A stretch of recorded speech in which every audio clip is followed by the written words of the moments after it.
আচ্ছা ভাই, তাহলে এবার আলোচনার বিষয়ে আমি একটু আসি। একটা বিষয় সেটা হচ্ছে আপনারা নাকি যেগুলোকে আলেমরা হাদিসগুলোকে জাল-টাল বলতেছে ওগুলো আপনারা গ্রহণ করেন খালি। বিশেষ করে একদিন এরকম কিছু বন্ধুদের সাথে আমার কথা হচ্ছিল। ওই যে তালিমের ৫ নম্বর আয়াতে নাকি মাগাফির বা মধু খাওয়ার এটাকেই আ সবাই সহিহ বলতেছে। আর ওই যেই হাফসার যে দাসীকে বিছানায় ওঠানোর যে কাহিনীগুলো এগুলো নাকি সব আলেমরা আ মুরসাল-টুরসাল বলছে। কিন্তু আপনারা আ মুরসাল হাদিস গ্রহণ করতেছেন। তারা তাই দাবি করতেছে। তো হ্যাঁ? মুরসাল হাদিস আমরা গ্রহণ করতেছি। আপনার কাছে কি মনে হয় যে সূরা তাহরিমের ১ number, ২ number, ৩ number, ৪ number, ৫ number সবগুলা আয়াত যদি আমরা ভালো করে পড়ি, সেখানে আমরা দেখতে পাই যে আ ঘটনা মারাত্মক ছিল। মানে মুহাম্মদের বিবিরা চেতে উঠছিল, মুহাম্মদের বিরুদ্ধে বিদ্রোহ ঘোষণা করছিল। নাকি ভাই? না, এখন তো এই বিষয়গুলো তাফসীর ইবনে কাসিরেও মানে উল্লেখ করা আছে। কিন্তু তারা এটা মানতে চাচ্ছে না এই বিষয়টা। বলছে যে না এগুলো উনি না, না, মুখস্থ আস্তে, করে আস্তে মানে স্টেপ বাই স্টেপ ওরা কি মনে বলতেছে না বলতেছে সেগুলো পরে আনেন। আচ্ছা, আচ্ছা, আগে আচ্ছা। আপনি আ আমরা আয়াতগুলো আগে পড়ি। কোরআনের আ আয়াতগুলো আগে একটু পড়ি। যে এখানে কি বলা আছে সেই জিনিসগুলা।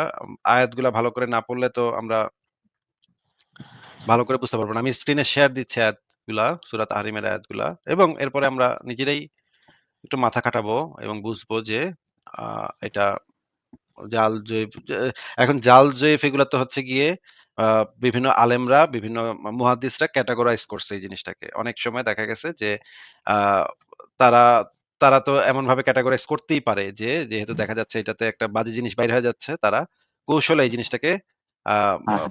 মতামত দিছে যে, "না, এটা সহিহ না, এটা সহিহ না।" এরকম তো হইতেই পারে, তাই না? এটা হওয়া তো সম্ভব। কারণ তাদের তো একটা আগ্রহ থাকবেই যে, মুহাম্মদের চরিত্র ফুলের মতো পবিত্র এটাকে প্রমাণ করার। সাধারণত তো কেউ স্বীকার করতে চায় না যে, আমাদের নবী লুচ্চা ছিল। এটা তো দাসী লাগাইতো। এটা তো সাধারণত মুমিনরা স্বীকার করতে চাবে না। এটা তো বোঝাই যায় ভাই।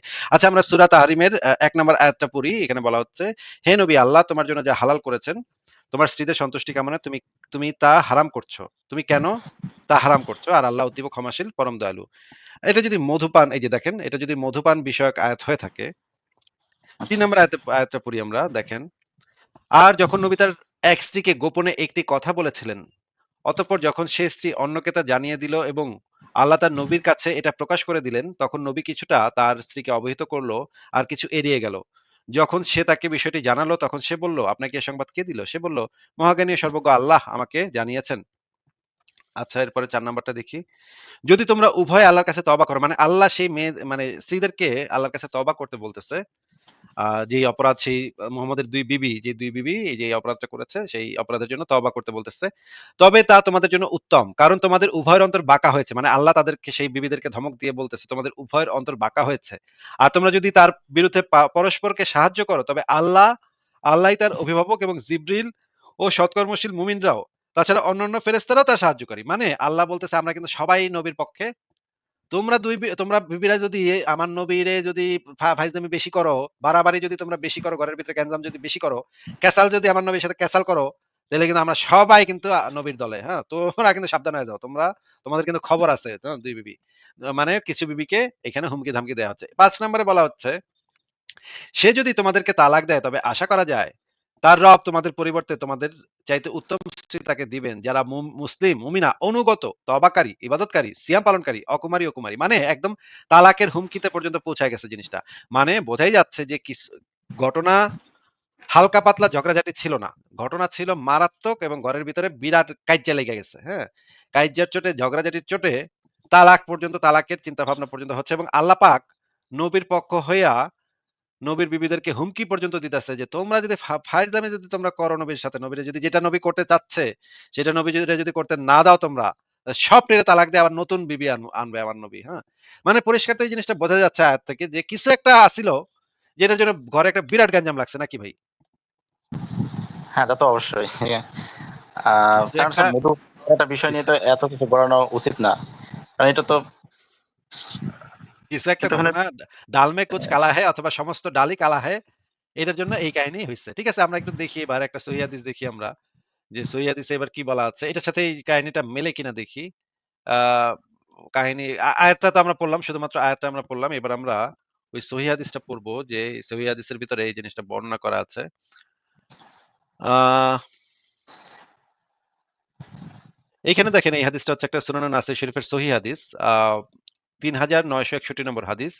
এখানে যে জিনিসটা বলা হচ্ছে, রাসূলুল্লাহ সাল্লাল্লাহু আলাইহি ওয়াসাল্লামের কাছে একটি বাদী ছিল যার সাথে রাসূলুল্লাহ সহবাস করতেন। এতে আয়েশা ও হাফসা রাসূলুল্লাহ সাল্লাল্লাহু আলাইহি ওয়াসাল্লামের সাথে লেগে থাকলেন। পরিশেষে রাসূল বাদীটিকে নিজের জন্য হারাম করে নিলেন। এর পরিপ্রেক্ষিতে আল্লাহ পাক নাজিল করেন, হে নবী, আল্লাহ আপনার জন্য যা হালাল করেছেন তা আপনি নিজের জন্য কেন হারাম করে নিয়েছেন? সূরা তাহরিম আয়াত ১। দেখা যাচ্ছে ভাই? হ্যাঁ, হ্যাঁ, হ্যাঁ, দেখা যাচ্ছে এই স্পষ্ট। হাদিসটা কি সহিহ নাকি হাসান নাকি জাল নাকি যঈফ নাকি কি? এটা একটু দেখেন তো কি লেখা এখানে? আচ্ছা, এই নাসাইতেই এটা সহিহ করছে না? নাসাই লেখকই মনে হয় এটাকেই করছে, তাহকিক করছে না? না, নাসাইয়ের লেখক এটাকে তাহকিক করে নাই। এটাকে তাহকিক করছে আল্লামা নাসিরউদ্দিন আলবানী। আল্লামা নাসিরউদ্দিন আলবানী এই নাসাই যদি তাহকিক কইরা তো নাসাই কখনো নিজে যদি মনে করতো এটা জাল তাইলে তো সে এটাকে রাখতো না। নাসাই তো এটাকে সহিহ মনে করছেই এবং আ ওই যে আল্লামা যেমন নাসিরউদ্দিন তিরমিজিতে, আলবানী এটাকে হ্যাঁ, মানে যে যাচাই তিরমিজিতে করে যেমন উনি হাদিস উল্লেখ করছে সেরকম। হ্যাঁ, বুঝতে পারছি। নাসিরউদ্দিন তো অনেক শক্তিশালী একজন আলেম। তার তাহকিক তো অনেক নাসাই তো শক্তিশালী। নাসাই তো এটা নাসাই তো এটাকে সংকলন করছেই কিন্তু এটা আল্লামা নাসিরউদ্দিন আলবানী যে ছিল গত শতকের সবচাইতে বড় মুহাদ্দিস সেও এটাকে তাহকিক করে সহিহ গ্রেডিং দিছে এবং এই হাদিসটাকে আমি এখন পর্যন্ত দেখি নাই কেউ জাল জয়ীফ বলছে। এটাকে জাল জয়ীফ বলার কোনো সম্ভাবনাও আমি দেখি না। কোন মুহাদ্দিস কোন আলেম এটাকে জাল জয়ীফ বলছে এরকম আমি পাই নাই ভাই। আপনি পাইলে আমাকে আইনা দেখায়েন যে এই হাদিসটাকে জাল জয়ীফ বলছে, জাল বলছে বা জয়ীফ বলছে কিছু একটা বলছে আমাকে দেখায়েন। আমি পাই নাই। আমি দেখলাম যে আল্লামা নাসিরউদ্দিন আলবানীও এটাকে তাহকিক করে সহিহ গ্রেডিং দিয়েছেন। তাহলে এইটার সাথে তো এটা মিলে যাচ্ছে নাকি? কাহিনী তো খাপে খাপ মিলে যাচ্ছে নাকি? হ্যাঁ, তা তো অবশ্যই। আচ্ছা আর মুখে মধু খায় মুখে গন্ধ হইছে এইজন্য বউরা চেচ্ছে। এইটার সাথে কি এই আয়াতটা কি মেলে? আপনার কাছে কি মনে হয়? না, ওইটা যেটা বলতে চাই যে রাসূল তার সব স্ত্রীকে শেয়ার না করে একজন স্ত্রীর সাথে এই মধু খাইছিল। এইজন্য নাকি তার স্ত্রী অনেক রাগ করছে যে আমাদেরকে বঞ্চিত করে আপনি একজন স্ত্রীর সাথে মধু খাইছেন। বিষয়টা না, এরকম না বলতে চাই। মধুটা একটু গন্ধ হইতো মুখে, গন্ধ নিয়ে গ্যাঞ্জাম লাগছিল। মুখে মধুর গন্ধ। আচ্ছা যদি এটা হয় এক স্ত্রীর সাথে মধু খাইছে, তো এটা নিয়ে একেবারে স্ত্রীদের ভিতরে ঝগড়াঝাটি, মারামারি, পিটাপিটি এটা শুরু হয়ে যাবে। এটা তো আমি ভাই হয় না। এটা তো মেলে না ভাই। এটা তো কোনভাবে মেলে না। আচ্ছা আমরা একটা হাদিস পড়ি। আমরা একটা হাদিস পড়ি সহিহ মুসলিম ৩৫৫৫ নম্বর হাদিস। এখানে দেখেন আ এখানে বলা হচ্ছে যে আমি মক্কা পেয়ে মানে এক সাহাবী মক্কা পেয়ে উমরকে জিজ্ঞেস করতেছে। আমি বললাম, "হে আমিরুল মুমিনিন, রাসূলুল্লাহ সাল্লাল্লাহু আলাইহি ওয়াসাল্লামের সহধর্মিণীগণের মধ্য থেকে কোন দুজন তার অপ্রিয় কাজে একে অপরকে সহযোগিতা করেছিল?" মানে ঘরের ভিতরে যে এই ২ বিবি ক্যাচাল করত নবীর সাথে এটা নিয়া, দাসী লাগানি নিয়া ক্যাচাল করছিল। এটা ছিল মুহাম্মদের অপ্রিয় কাজ। এবং দেখেন এই যে ওমর উত্তর দিচ্ছে তারা ছিল হাফসা ও আয়েশা। আ এবং এই কারণে তখন আ পরে এই হাদিসের ভিতরে যে জিনিসটা দেখা দেখা যাচ্ছে যে হাফসা নিজেই বলতেছে আমরা সত্য কথাই তার প্রতি উত্তর দিয়ে থাকি। মানে মুহাম্মদের মুখে, মুখে আমরা কথা বলি। হাফসা এটা ওমরে বলছিল যে আমরা আচ্ছা। মুহাম্মদের মুখে, মুখে তর্ক করি, কথা বলি, ঝগড়া করি। হুম? এই হাদিসের ভিতরে দেখেন রাসূলুল্লাহ সাল্লাল্লাহু আলাইহি ওয়াসাল্লাম তার সহধর্মিণীগণকে তালাক দিয়েছেন। এই জিনিসটা শোনা গেল যে নবী তার সব সহধর্মিণীকে তালাক দিয়েছেন। এই সময়ে মুহাম্মদ ঘরে থেকে বাইর হয়ে ১ মাস বাইরে ছিল। ১ মাস ঘরে ছিল না। মোহাম্মদ যখন তার স্ত্রীদেরকে তালাকের হুমকি আয়াত নামলো এবং মোহাম্মদ সবাইকে তালাক দেওয়ার হুমকি দিল। এরপরে মোহাম্মদ ১ মাস টানা ১ মাস বাইরে কোথাও ছিল। ভাই আবারও বলছি বাইরে কোথাও ছিল। ঠিক আছে? হুম। এখন বাইরে কোথায় ছিল সেই জিনিসটা আমরা একটু খুঁজে বাইর করব যে আসলে তাইলে কই ছিল মোহাম্মদ? ওই যে পুরাটা ২৯ দিন বা ৩০ দিন সে কোথায় ছিল এটা আমরা একটু খুঁজে বাইর করি দেখি, হ্যাঁ? দেখেন এটা কত হিজরি হতে পারে এই যে যিনি বাইরে ছিল? এটা কি গেস করা যায়? আ এটা গেস করাটা একটু মুশকিল হবে। মোহাম্মদের মৃত্যুর ৩ বছর আগে এরকম সময় হইতে পারে। সেটা ৬-৭ হিজরি এই সময় হ্যাঁ, সম্ভবত। এরকম হইতে পারে। আচ্ছা দেখি আমরা এখানে যে ওমর যেই বর্ণনাটা দিছে সেখানে বলা হচ্ছে যে, আ আমি আমার কাপড় পরিধান করলাম এবং ঘর থেকে বেরিয়ে সরাসরি রাসূলুল্লাহর সাথে এলাম। তখন তিনি তার টঙের ভেতরে ছিলেন। সেখানে খেজুর কাণ্ডের সিঁড়ি বেয়ে উঠতে হতো। আচ্ছা মানে হচ্ছে মোহাম্মদ এমন একটা জায়গাতে ছিল যেটা একটা টঙের ভিতর এবং সেখানে খেজুর কাণ্ডের সিঁড়ি বেয়ে সেটার উপরের দিকে উঠতে হইতো। সেখানে একটা ঘরের ভিতরে রাসূলুল্লাহ ছিলেন। নাকি ভাই? হ্যাঁ, হ্যাঁ, বোঝা যাচ্ছে এবং স্পষ্ট। রাসূলুল্লাহ এর এক কৃষ্ণকায় ভৃত্য সে সিঁড়ির গোড়ায় বসা ছিল। মানে ওই ঘরের বাইরে একটা কৃষ্ণকায় একটা আ মানে কৃতদাস ছিল বাইরে বসা। এই বর্ণনাটা তো ওমরের বর্ণনা। এটা একটা সহিহ হাদিস থেকে ওমরের বর্ণনা আমরা পাইলাম নাকি ভাই? এটা হাদিসটা সহিহ। দেখা যাচ্ছে? হ্যাঁ, হ্যাঁ, দেখা যাচ্ছে। আচ্ছা এবার আমরা এইটা আরো একটা জায়গা থেকে পড়ি। এই হাদিসে এই জিনিসটা বলা আছে। এবার দেখেন যে মোহাম্মদ তাইলে কোথায় ছিল আমরা একটু যাচাই করে বর্ণনাগুলা মিলায়া পড়ব। এই যে ১ মাস যে বাইরে ছিল সেটা আমরা কোথা থেকে জানলাম দেখেন। তাফসিরে মাঝারি খন্ড নম্বর ১১ পৃষ্ঠা নম্বর ৫৯৪ তে যে জিনিসটা বলা আছে দেখেন। একটু পড়েন তো ভাই কি লেখা আছে? সবুজ কালিটা পড়েন তো। আচ্ছা, যদি লেখা একটু অস্পষ্ট তো আমি পড়ছি, হ্যাঁ? বলছে যে উল্লেখ্য রাসূল সাল্লাল্লাহু আলাইহি ওয়াসাল্লাম ওই সময় তার সহধর্মিণীগণ থেকে ১ মাস পৃথক থাকেন এবং অবস্থান গ্রহণ করেন ইব্রাহিম জননী মারিয়া কিবতিয়ার বসবাসস্থলে। আচ্ছা, আচ্ছা, ওই সময় তাইলে মারিয়ার সাথে ছিল। সে পুরা টানা ১ মাস মারিয়ার সাথে ছিল। আচ্ছা দেখি আরো নিচে কি বলা হচ্ছে? আ এই যে এই মানে সূরা তাহরিমের আয়াতের ২ টা কারণ বলা হয়। একটা হচ্ছে মারিয়াকে নিজের জন্য হারাম করে নেয়া, অপরটি হযরত আবু বকর জনস জনশাসক হওয়ার সংবাদ। মানে এই যে মোহাম্মদ যখন ম অ ম হাফসারে বলছিল যে আমার পরে মানে আবু বকর, আবু বকরের পরে ওমর হবে আ খলিফা। এই জিনিসটা যে বলছিল সেটা সেই অংশটুকু একটু পড়ি আমরা। দেখেন এই অংশটুকু একটু পড়েন। সবুজ কালিটা একটু পড়েন ভাই। আচ্ছা। একটি হচ্ছে মারিয়াকে নিজের জন্য হারাম করে নেওয়া এবং অপরটি হযরত আবু বকরের জনশাসক হওয়ার সংবাদ। আচ্ছা, জননী হাফসা যখন গোপনে একথা জননী আয়েশাকে জানালেন, তখন আল্লাহ প্রত্যুদেশের মাধ্যমে একথা জানিয়ে দিলেন তার প্রিয়তম নবীকে। তিনি অর্থাৎ নবী তখন হাফসাকে ডেকে শুধু বললেন, মারিয়াকে যে আমি আমার জন্য হারাম করে নিয়ে এসেছি সে কথা তুমি আয়েশাকে জানালে কেন? আহ, আচ্ছা, এবার আপনি এই যে লাল অংশটুকু যে আছে সেই অংশটুকু পড়েন। আচ্ছা, জননী হাফসা তার প্রকোষ্ঠে প্রবেশ করে রাসূল সাল্লাল্লাহু আলাইহি ওয়াসাল্লাম ও মারিয়াকে দেখতে পেলেন। তিনি নবী বললেন, তুমি একথা আয়েশাকে জানিও না। আর একটি সুসংবাদ শোনো, আবু বকরের পরে খলিফা হবেন তোমার পিতা। জননী হাফসা উঠে গিয়ে জননী আয়েশাকে সব কথা জানালেন। জননী আয়েশা এসে বললেন, মারিয়াকে আপনার জন্য নিষিদ্ধ করে নিন। রাসূল সাল্লাল্লাহু আলাইহি ওয়াসাল্লাম তাই করলেন। পরে জননী হাফসাকে শুধু বললেন, কেন তুমি আয়েশাকে মারিয়ার কথা জানালে? খেলাফতের বিষয়ে তিনি আর জননী হাফসাকে কিছু বললেন না। আচ্ছা, মানে ওকে ওই ভাই, জিনিসটা উইথড্র করে নিচ্ছে আরকি জিনিসটা। এই এই অংশটুকু জিনিসটা তো, আমরা হ্যাঁ, এই বলেন। অংশটুকু তো মনে হয় জাল। ওই যে মুফতি মাসুদ ভাই একদম বলছিল যে এই খলিফার যে প্রস্তাব দেওয়া, এটা নাকি এই অংশটুকু শুধু জাল। আ ১ সেকেন্ড একটু ধরেন আমি একটু আ এখন এই অংশটুকু জাল হইলেও তো আসল ঘটনাটা তো বাদ পড়ে না। কারণ আসল ঘটনাটুকু তো আর জাল না। দাঁড়ান, সে তো দাঁড়ান আমরা খলিফা। আমরা পুরাটা জিনিসটা এনালাইসিস করব। ১ সেকেন্ড আমাকে একটু সময় দেন। আমি আমি ব্যাক স্টেজটা একটু খালি করি। ফারাজ ভাই বোধহয় ঢোকার চেষ্টা করতেছে। ফারাজ ভাইয়ের জন্য ব্যাক স্টেজটা খালি করে দিলাম। হ্যাঁ, এইবার আমরা আ হাদিসটা একটা সহিহ হাদিস পড়ি যেখানে দেখি দেখেন সহিহ মুসলিম ইসলামিক ফাউন্ডেশন হাদিস নাম্বার ৩৫৫৮ ওমর ইবনুল খাত্তাব থেকে বর্ণিত। হাদিসটা বর্ণনা করছে ওমর ইবনুল খাত্তাব। যখন নবী সাল্লাল্লাহু আচ্ছা। আলাইহি সাল্লাম তার সহধর্মিণীগণ থেকে সাময়িকভাবে পৃথক হয়ে গেলেন, আ তখন দেখতে পেলাম হলো ইত্যাদি, ইত্যাদি। তারা বলাবলি করছিল যে রাসূলুল্লাহ তার সহধর্মিণীগণকে তালাক দিয়েছেন। দেখা যাচ্ছে ভাই এটা? হ্যাঁ, হ্যাঁ, দেখা যাচ্ছে। মানে সাময়িকভাবে পৃথক হয়ে অন্য কোথাও চলে গেছে এবং আ তো সবাই বলাবলি করতেছিল যে তালাক দিয়ে ফেলছে। এখন এই যে টঙের দোকানটা এখানে দেখা যাচ্ছে। এখানে আবার ওমর বলতেছে যে টঙের মোহাম্মদের সাথে দেখা করতে গেছে। টঙের কোষাগারে অবস্থান করছেন নবী। আমি সেখানে প্রবেশের চেষ্টা করলাম। দেখতে পেলাম রাসূলুল্লাহ সাল্লাল্লাহু আলাইহি ওয়াসাল্লাম তার চৌকাঠটি ছিল খেজুর গাছ কাণ্ড দিয়ে নির্মিত যা দিয়ে রাসূলুল্লাহ সাল্লাল্লাহু আলাইহি ওয়াসাল্লাম ওঠানামা করতেন। এবার আমরা আ মূল জিনিসটাতে যাই। সেই ১ মাস কোথায় ছিল সেই জিনিসটা আমরা একটু দেখি। ১ মাসের যে বর্ণনাটা আমরা পাইলাম। আ কোথায় আছে দাঁড়ান।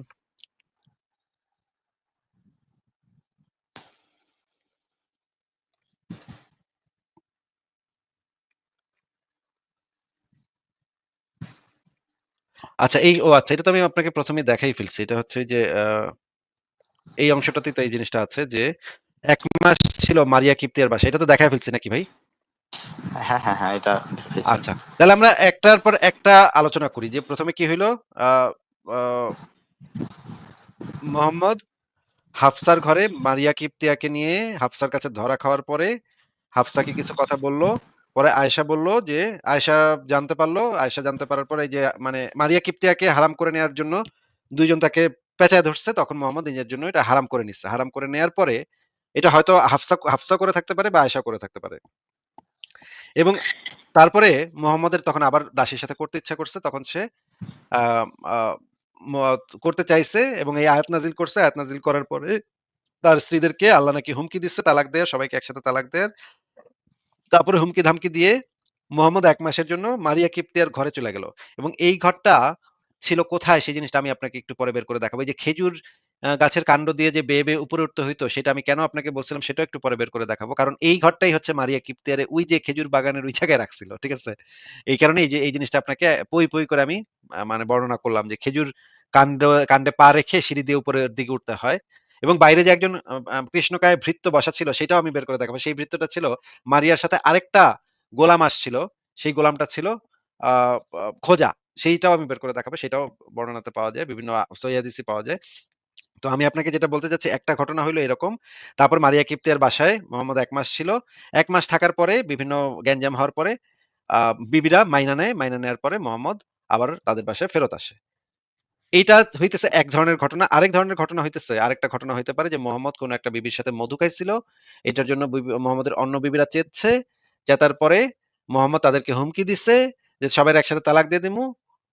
এবং মোহাম্মদ ১ মাসের জন্য বাইরে চলে গেল। বাইরে গিয়া কোথায় থাকলো তার কোনো ঠিক ঠিকানা নাই। যদি মারিয়া কিপ্তিয়ার বাসায় তখন কেন থাকতে গেছিল তাইলে ১ মাস? যদি এটা মধুর কাহিনী হয়ে থাকে ভাই, তাহলে তো এটা মিলতেছে না। তাইলে ওই ১ মাস মারিয়া কিপ্তিয়ার ঘরে কেন সে ছিল বলেন তো? না, এটা তো আসলে কিন্তু ওইরকম করেই ওরা মানে এগুলোকে ডিফেন্ড করতেছে। আবার মজার বিষয় হচ্ছে যে এক তাফসীরে এটাকে উল্লেখ করছে সহিহ বলছে, আরেক তাফসীরে এটাকে বলছে বাতিল, সেটা সামনে নিয়ে এসে প্রমাণ দিতেছে। মানে বাঁচার রাস্তা তো অলওয়েজ খোলা। আসলে এগুলা ওদেরকে তো বলে মুখটা বন্ধ করে দেওয়া যাচ্ছে না, কারণ এইভাবে রাস্তা বের করে রাখলে, যেমন ওই যে আসাদুল্লাহ গালিবের তাফসীর থেকে বের করে দেখাইলো, উনি যে ব্যাখ্যা লিখছে মানে সম্ভবত ২৮ নম্বর পারা না ২৬ নম্বর পারা মেবি, সূরা তাহরিমের ওই আয়াতটা সেখানে দেখেনি যে বিভিন্ন আলেমের উদ্ধৃতি নিয়ে আসছে যে এই দাসী সহবতে এটাকে হারাম করছে, পরে আবার বলছে মুশফিকুন রহমান বলতেছে কয়েকদিন আগে, বলছে আর যদি এটা যদি কিন্তু হালাল হয়ে যায়। আচ্ছা, মুশফিক মিনার তো নিজেই আমার লাইভে এসে এইগুলো স্বীকার করে গেছে। আবার এটা নিয়ে আবার তার সাথে কথা বলার মানেটা কি আমি তো বুঝলাম না ভাই। আপনি এটা মোটামুটি ভিডিওটা দেখেন নাই? এটা নিয়ে মিনার ভাইয়ের সাথে আমার দিন দশেক আগে কথা হয়েছিল একটা লাইভে, উনি বলছে যে প্রথম কথা হলো যে এটা বেশ কিছু ভাবে হারাম করার চেষ্টা করছে, বলছে তারপরে যদি এটা মানে এগুলো যদি সহি হাদিসও হয় তারপরে আমাদের আপত্তি নেই, এটাই আমাদের নৈতিকতা।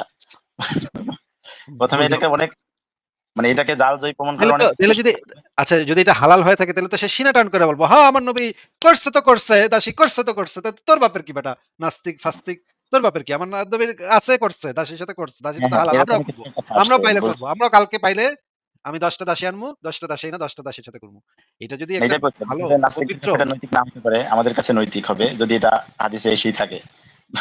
আহ, অথচ এটাকে ডিফেন্ড বু করার চেষ্টা করতেছে। বুঝলাম না। তাইলে এত আর লুকোছাপার কি আছে? তাইলে তো আসল জিনিস তো হয়ে গেল এখানে যে এটা তাদের জন্য বৈধ দাসী বান্দি আ মানে মুশফিক মিনারের বাসায় আচ্ছা, কাজিন মেয়ে আসিফ থাকে ভাই আমি কিনা? বুঝি নাই কি কি ডিনাই করার চেষ্টা করছে প্রিন্সেস।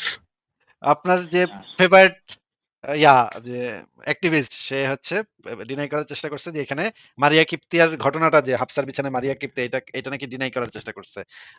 কথা ভাই সে না বলতেছে। আপনার এসে বলে গেল যে এক আয়াতের অনেকগুলো কনটেক্সট থাকে, এর মধ্যে একটা কনটেক্সটে যে এটাও আছে যে মারিয়ার সাথে যে ঘটনা সেটাও মধু আর হচ্ছে গিয়ে মারিয়া দুইটাই এই আয়াতের কনটেক্সট, এক আয়াতের বিভিন্ন কনটেক্সট থাকতে পারে। উনি সেখানে নিজেই এসে বললো আসিফ ভাই। তাই তো ভাই আমি তো তারপরে উনি বলছে বেকুব একটা হয়ে কথা গেলাম। বলছে, বলছে যে হ্যাঁ যদি আমার গবেষণা ভুল হয় তাহলে আমি সেই ভুলটাকে স্বীকার করে নিব, আর যদি আসিফ লাইভে বলে থাকি যে এটা যা ছিল তাহলে সেটা আমার ভুল হিসেবে আমি সবার সাথে ক্ষমা চাবো, এরকম কথা বলতেছে। হ্যাঁ, তো ভাই আমি তো এটা নিয়ে বারবার আলোচনা করতে চাই। মেম্বারশিপ ইউনিয়নকে আরেকবার আসতে বলেন। পুরো জিনিসটা নিয়ে আবার আমরা একটা রিভাইজড আলোচনা করি। ফারাজ ভাই রিভাইজড একটা আলোচনা হলে কেমন হয় বলেন তো? প্রিন্সেস আর আসবে ভাই, কত আশায় তখন ছিলাম। ওগুলোর জন্য ক্ষমা চাবে, বলবে যে আসলে স্বীকার করছিলাম, আসলে ওইটা আমার জ্ঞানের কমতি ছিল, আমার জ্ঞান অনেক বেশি হয়ে গেছে, এখন জানতে পারছি। সো ওইটা আসলে এই হাদিসগুলো সঠিক ছিল না, আমি আসিফের সাথে। যখন আবার অ্যাসগার্ডিয়ান আবার অ্যাসে চাপ দিছে তখন ওই পাইছি আমি যে আমি আগে যে কথাগুলো বলছিলাম সেগুলো আমাকে ভাই অন্য মুমিনরা না আমাকে বিচিতে চাপ দিয়ে ধরেছে। এখন আর আমি স্বীকার করতে পারছি না। যেগুলো সত্য সঠিক বলেছিলাম। এখন তো এগুলো অস্বীকার করতে হবে ভাই। সবাই মিলে যদি এভাবে চাপ দিয়ে ধরে আমি কেমনে এগুলো স্বীকার করি ভাই? এটা আইসা সে গোপনে, গোপনে অবশ্য মেসেজ দিয়ে আমাকে আচ্ছা বলবে। আসিফ ভাই, এখানে না এই কন্টেক্সটে, যেহেতু কন্টেক্সট নিয়ে আলোচনা হচ্ছে, এই কন্টেক্সটে না একটা কথা খুব ভালো যায় আসে দাদা। আমি একটু দেখাই এটা কই যদি এখানে থাকে তাহলে খুবই ভালো। আম, বিজ্ঞান সবসময় পরম সত্য বা অ্যাবসলিউট ট্রুথের সন্ধান দেন। বিজ্ঞান প্রতিনিয়ত পরিবর্তন হয়। আজকের প্রতিষ্ঠিত বৈজ্ঞানিক তত্ত্ব আগামীকাল প্রতিষ্ঠিত নাও থাকতে পারে। ইসলামে আকীদার কোনো পরিবর্তন হয় না। কোরআন এবং সুন্নাহ হচ্ছে ওহী বা রিভেলেশন, এবং আল্লাহ থেকে যেটা এসেছে সেটাই হচ্ছে পরম সত্য বা অ্যাবসলিউট ট্রুথ। বাহ! অ্যাবসলিউট ট্রুথ ভাই মাঝে মাঝে চেঞ্জ হয়ে যায় আসলে। আপডেটেড অ্যাবসলিউট ট্রুথ বুঝছেন। আলেমদের বিভিন্ন ব্যাখ্যার উপর নির্ভর করতেছে যুগে যুগে, এবং এই অ্যাবসলিউট ট্রুথের কোনো ওদের সংজ্ঞাই নাই। এই আব্বাসি হ্যাঁ, বলে একরকম। অ্যাবসলিউট ট্রুথ নির্ভরশীল হতে পারে তো, জানেন আপনি ইন্টারপ্রিটেশনের উপর অ্যাবসলিউট ট্রুথ নির্ভরশীল। ফারাজ ভাই একটা সুসংবাদ অ্যাবসলিউটলি দেই। নির্ভরশীল। ফারাজ ভাই একটা সুসংবাদ দেই। আমার সাবস্ক্রাইবার হচ্ছে ৯৯,৯৯৭ হইছে। আর মাত্র ৩ আর জন তিনটা বাকি। লাগে নাকি? আর ৩ টা তিনজন লাগে, লাগে। তাড়াতাড়ি তাড়াতাড়ি তিনজন নিয়ে তাড়াতাড়ি ফেলো যারা আসিফ আছেন ভাই। আপনি তো আপনার কংগ্রেচুলেশন প্রথমত হয়ে যাবে। এন্ড আসিফ ভাই, আপনি তো অনেকগুলো ইন্ট্রো বানাইছেন, মোটামুটি বেশ ভালো মজাদার ইন্ট্রো বানাইছেন, ক্লাসিক, মানে খুব দেখতে ভালো লাগে এরকম কিছু ইন্ট্রো বানাইছেন। আমি একটা আউটরো বানাইছি আসিফ ভাই আপনার লাইভের জন্য, আপনি কি দেখতে চান? দেখেন। বিদায় দেন ম্যাডাম গো, ও ম্যাডাম বিদায় দেন আমার গো প্রাণের ম্যাডাম, ম্যাডাম গো বিদায় দেন স্যার গো, ও স্যার বিদায় দেন আমার গো প্রাণের স্যার, স্যার গো কত দুষ্টামি করছি ম্যাডাম গো, ও ম্যাডাম মাফ কইরা দেন আমাদের প্রাণের ম্যাডাম, ম্যাডাম গো দোয়া করবেন গো, ও ম্যাডাম দোয়া করবেন আমাদের প্রাণের ম্যাডাম, ম্যাডাম গো ভবিষ্যতে আমরা যেন গো, ও ম্যাডাম ভালো হইতে পারি গো প্রাণের ম্যাডাম, ম্যাডাম গো সর্বশেষে সালাম জানাই গো, ও ম্যাডাম সালাম জানাই সবাই রে প্রাণের ম্যাডাম, ম্যাডাম গো। কি বলেন আসিফ ভাই, এজেন্ট ইজ জাস্ট ফ্যাবুলাস। দারুণ, দারুণ, দারুণ। আমি তো আবেগপ্রবণ হয়ে গেলাম ভাই। আবেগ চলে আসছে ভাই। ও সুসংবাদ হচ্ছে, আমি রিফ্রেশ করে দেখলাম ১ লাখ পার হয়ে গেছে। ১,২২,০০০ হয়ে গেছে। আ বা সবাইকে অনেক, অনেক ধন্যবাদ। আমি একটা স্ক্রিনশট দেখাই। আ যদিও পুরাটা দেখানো যাবে না। টাকা-টোকা কত ইনকাম হয় এটা দেখলে আবার মানুষজন ধার চাইবো। যে ভাই এত টাকা-টোকা তো ভালোই কামাইতেছেন। কিছু ধার নাইস সেভ আসিফ ভাই, নাইস সেভ। দেখ, আগে যদি কিছু বলতে না পারি এর জন্য খুব ভালো একটা সেভ দিয়ে দিয়েছেন। মানে মানুষজন আছে ভাই, মানুষজন আছে যারা হচ্ছে গিয়ে টাকা ধার চায়। ইনবক্সে প্রচুর পরিমাণে মানুষ টাকা ধার চায়। এটা যে কেন চায়? এটা যে তাদের ইয়াটা কি? তাদের বোধ বুদ্ধি কিন্তু কি ভাই যে আমি একটা ধারণা ভাই, আমার একটা হক ভাই, হক। আমারটা ছেড়ে দেন। কেউ একজন আছে এসে বলে যে, "ভাই আমি তো আপনার ভিডিও ৩ বছর ধরে দেখি। আমারে ৳১,০০,০০০ ধার দেন।" ভাই ৩ বছর ধরে তুমি ভিডিও দেখে আমার কি এমন মানে উপকারটা করলা? আমার কি ১৪ গোষ্ঠী উদ্ধার করলা? যে তুমি এখন ইয়া করো। তো এই হচ্ছে 1,22,000টা ভিডিও, আপনি মনে হয় ভুলে 1,22,000 বলছিলেন, 1,22,000 হয়েছে আর কি। হ্যাঁ, সরি আমি ১,২২,০০০ বলছিলাম নাকি? হ্যাঁ, হ্যাঁ, মানে ১,২২,০০০। Slip of tongue. ঠিক আছে। তো ঠিক আছে ফারাজ ভাই, তাইলে আপনি একটু কথাবার্তা বলেন, আমি তাইলে একটু ঘুরে আসি। আপনি কি বিদায় নিতে যাচ্ছেন আসিফ ভাই? না, আচ্ছা, না বিদায় বিদায় নেবার না, আবার ব্রেক। আসতেছি, ব্রেক। হ্যাঁ, বলেন আপনার জন্য ব্রেক অপেক্ষা দেন, ব্রেক দেন স্যার। ঠিক আছে আসিফ ভাই, চলে আসেন তাহলে। ভাই একটু চলে গেছেন? ও আমি চলে যাবো, হ্যাঁ। আমি জাস্ট 10-20 সেকেন্ড একটা বিষয় বলেই চলে যাচ্ছি। চলে গেছে? ও ভাই চলে গেছে না? জি ভাই, চলে গেছে। আহ, আচ্ছা, একটা ওই ছবি তো এখানে দেওয়া যাবে না। আচ্ছা, এই চ্যাটে কি ছবি দেওয়া যায়? কোনো ইমেজ? হ্যাঁ, আপনি যদি স্ক্রিন শেয়ার করতে পারেন তাহলে তো দেওয়াই যায়। মোবাইল থেকে কি স্ক্রিন শেয়ার করা যাবে নাকি? মোবাইল থেকে তো স্ক্রিন শেয়ার করা যায় না ভাই। ও, আচ্ছা, যদি এমনি নর্মালি চ্যাটে কি গিয়ে নিয়ে কি নিয়ে হচ্ছে আপনার, কিসের চেয়ার দেখা যাচ্ছে না? এই যে যে সহিহ হাদিসটা না আপনার, যে হাফসার এই ঘটনাগুলো মারিয়া কিবটার, এটাকে যেখানে জি। এখানে কি বলছে, মুরসাল বলতেছে এই ইমেজটা ভাইকে দিতাম যাতে ভাই একটু পরে পড়ে দেখতে পারতো। আচ্ছা, আমাকে আচ্ছা, আপনি একটা কাজ করতে পারেন, তাহলে আপনি আমার ফেসবুকে পাঠিয়ে দিতে পারেন, আমি ফ্রি থাকলে আসিফ ভাইকে দেখা দিব। ফেসবুক আইডি আপনার কি একটা আছে নাকি? ওটা আপনার ফেসবুকের সঙ্গে কানেক্টেড নাই তো? ফেসবুক চালাই না বলতে গেলে। আচ্ছা, আমি আমি যেতাম। আমি লিংক দিয়ে দিচ্ছি তার।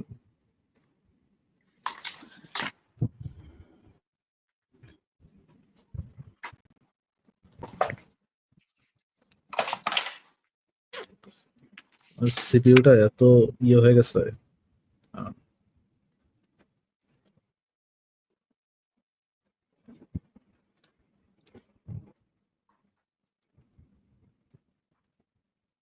আচ্ছা, আমি যে আপনাকে প্রাইভেট চ্যাটে দিয়ে দিচ্ছি, এটা এখান থেকে পাঠিয়ে দিন। আচ্ছা, তাহলে এখন আমি যেতে ক্লিক করে বের হয়ে যাবো। তো ধন্যবাদ ভাই, কখনো দেখা হবে। ঠিক আছে ভাই, টেক কেয়ার তাহলে। আচ্ছা।